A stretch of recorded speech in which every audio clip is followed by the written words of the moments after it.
Mayor KSRTC bus driver തർക്കത്തിൽ ജോലിയിൽ നിന്ന് പുറത്താക്കപ്പെട്ട യദു മുഖ്യമന്ത്രിക്ക് പരാതി നൽകും. ജോലിയിൽ തിരിച്ചെടുക്കണമെന്നാവശ്യപ്പെട്ടാണ് പരാതി നൽകുക. അകാരണമായാണ് തന്നെ പുറത്താക്കിയതെന്നും ഇതുവരെയുള്ള ശമ്പളം നൽകണമെന്നും യദു റിപ്പോർട്ടറിനോട് പറഞ്ഞു. എൻ്റെ ഉള്ള ജോലി എനിക്ക് കിട്ടിയാൽ കൊള്ളാമെന്നുണ്ട്. 2-3 ആഴ്ച കഴിഞ്ഞിട്ട് എനിക്കൊരു പരാതി മുഖ്യമന്ത്രിക്ക് കൊടുക്കണം. അപ്പം മുഖ്യമന്ത്രിക്ക് മാത്രമേ ഇനി കൊടുക്കാവുള്ളൂ. അപ്പോൾ അത് ഉടനെ കൊടുക്കും. അപ്പോൾ നമ്മുടെ ഭാഗത്ത് എന്തെങ്കിലും ഒരു തെറ്റുണ്ടായിരുന്നെങ്കിൽ ഇപ്പോൾ നിയമമൊക്കെ നടപ്പിലാക്കും. പക്ഷേ എൻ്റെ ഒരു കേസിൽ മാത്രം അതുണ്ടാവുന്നില്ല. മുഖ്യമന്ത്രിക്ക് പരാതി കൊടുക്കാൻ പോവാണെന്ന് പറഞ്ഞല്ലോ, എന്താണ് ഈ പരാതിയിൽ ഉണ്ടാവുക? പരാതി ഇന്ന് 2023 തൊട്ട് ഇന്നേ വരെയുള്ള സംഭവങ്ങളും വെച്ച് കൊടുക്കും. എൻ്റെ ഭാഗത്ത് തെറ്റുണ്ടെങ്കിൽ അവർ അത് കണ്ടുപിടിക്കാൻ ഇത്രയും വർഷം വേണോ? അല്ലെങ്കിൽ മേയറിൻ്റെ ഈ ഭരണം ഈ കാലാവധി കഴിയാൻ വേണ്ടിയിട്ടായിരിക്കും. അല്ല, എന്തെങ്കിലും കാര്യം കാണാതെ അല്ലെങ്കിൽ പിന്നെ കൊല കുറ്റമൊന്നും ഞാൻ ചെയ്തിട്ടില്ല. അവർ ആരോപിക്കുന്നതാണ്. എന്നിട്ട് അവർക്ക് ഇത് തെളിയിക്കാൻ പറ്റിയിട്ടില്ല പോലീസുകാർക്ക്. അതാണ് പ്രശ്നം. ആഷിൻ ഡിയേഗോ നൽകും വിശദാംശങ്ങൾ. ആഷിൻ, നേരത്തെ യദു ഒരു നോട്ടീസ് അയച്ചിട്ടുണ്ടായിരുന്നു. കേസ് അന്വേഷണം അട്ടിമറിക്കപ്പെട്ടു, ഇതിൽ നഷ്ടപരിഹാരം വേണമെന്നടക്കമുള്ള ആവശ്യങ്ങൾ ഉന്നയിച്ച് ഒരു നോട്ടീസ് അടക്കം അയക്കുകയുണ്ടായിരുന്നു. ഇനിയിപ്പോൾ എന്താണ് യദു ആവശ്യപ്പെടുന്നത്? പരാതി നൽകും, എപ്പോൾ പരാതി നൽകുമെന്ന് പറയുന്നുണ്ടോ?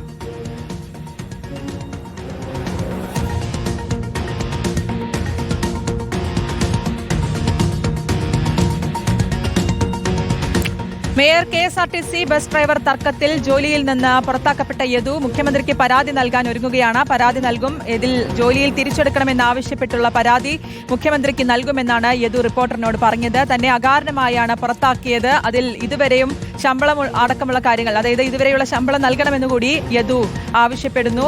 പ്രത്യേകിച്ച് ഒരു കാരണമില്ലാതെ തന്നെ ഇങ്ങനെ പുറത്താക്കിയത്, ജോലിയിൽ നിന്ന് പുറത്താക്കിയത്, ഇതിൽ ജോലിയിൽ തിരിച്ചെടുക്കണം എന്നൊരാവശ്യമാണ് യദു മുന്നോട്ട് വെക്കുന്നത്. ഇതുമായി ബന്ധപ്പെട്ടാണ് ഇപ്പോൾ മുഖ്യമന്ത്രിക്ക് പരാതി നൽകുമെന്ന കാര്യം കൂടി യദു അറിയിക്കുന്നത്. താൻ കൊലക്കുറ്റമൊന്നും അല്ലല്ലോ ചെയ്തത് എന്നടക്കം ആണ് യദു ചോദിക്കുന്നത്. തനിക്കെതിരെ ഇത്തരം ആരോപണങ്ങൾ ഇത്രയും വർഷമായി, ഇതിൽ ഇനി ഒരു നടപടി വേണമെന്ന കാര്യങ്ങൾ കൂടിയാണ് യദു ഉന്നയിക്കുന്നത്. ആഷിൻ കേൾക്കുന്നുണ്ടെങ്കിൽ എന്താണ് യദുവിന്റെ തീരുമാനം? എപ്പോൾ മുഖ്യമന്ത്രിക്ക് പരാതി നൽകുമെന്നാണ് പറയുന്നത്?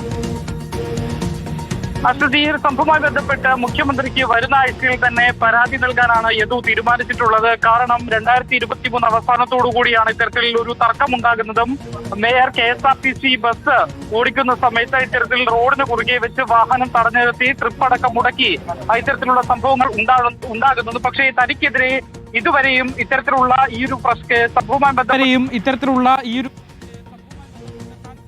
അതുകൊണ്ട് തന്നെ തെളിയിക്കപ്പെട്ടിട്ടില്ല. അതുകൊണ്ട് തന്നെ തന്റെ ജോലിയിൽ തിരിച്ചു നൽകണം, അല്ലെങ്കിൽ പ്രവേശിപ്പിക്കാൻ അനുമതി നൽകണം എന്നുള്ള കാര്യങ്ങളടക്കമാണ് ഇപ്പോൾ മുഖ്യമന്ത്രിക്ക് പരാതിയായി നൽകാൻ യദു തീരുമാനിച്ചിട്ടുള്ളത്. മാത്രമല്ല, ഇത്രയും വർഷത്തെ, അതായത് ജോലിയിൽ നിന്നും പുറത്താക്കപ്പെട്ടതിനു ശേഷം ഇതുവരെയുള്ള കാര്യങ്ങളുമായി ബന്ധപ്പെട്ടുള്ള ശമ്പളം തനിക്ക് ലഭിക്കണം എന്ന അടക്കമുള്ള കാര്യങ്ങളാണ് യദു മുഖ്യമന്ത്രിയോട് ആവശ്യപ്പെടുക എന്നുള്ളതാണ് മനസ്സിലാക്കുന്നത്. മനഃപൂർവ്വം ഈ കേസ് അന്വേഷണം വൈകിപ്പിക്കാനാണ് ഉന്നത തലങ്ങളിൽ നിന്ന് ശ്രമമുണ്ടായിട്ടുള്ളത്. മാത്രമല്ല, തനിക്കെതിരെ ഇത്തരത്തിൽ ഇപ്പോൾ പ്രശ്നങ്ങൾ ഉണ്ടാക്കിയെടുക്കാനുള്ള ശ്രമം നടക്കുന്നുണ്ട് എന്നൊരു ആരോപണം കൂടി യദു പറയുന്നുണ്ട്. മാത്രമല്ല, താൻ തെറ്റ് ചെയ്തിട്ടുണ്ടെങ്കിൽ ഇത്രയും നാൾ കേസ് അന്വേഷണം നടത്തേണ്ടതുണ്ടോ? താൻ തെറ്റ് ചെയ്തിട്ടുണ്ടെങ്കിൽ നേരത്തെ തന്നെ ഇതുമായി ബന്ധപ്പെട്ട എന്തെങ്കിലും ഒരു കാര്യം പുറത്തേക്ക് വരികയോ അല്ലെങ്കിൽ താൻ ശിക്ഷിക്കപ്പെടുകയോ തനിക്കെതിരെ ശിക്ഷ എടുക്കുകയോ ചെയ്യാമായിരുന്നു. പക്ഷേ അതൊന്നും ഉണ്ടായിട്ടില്ല.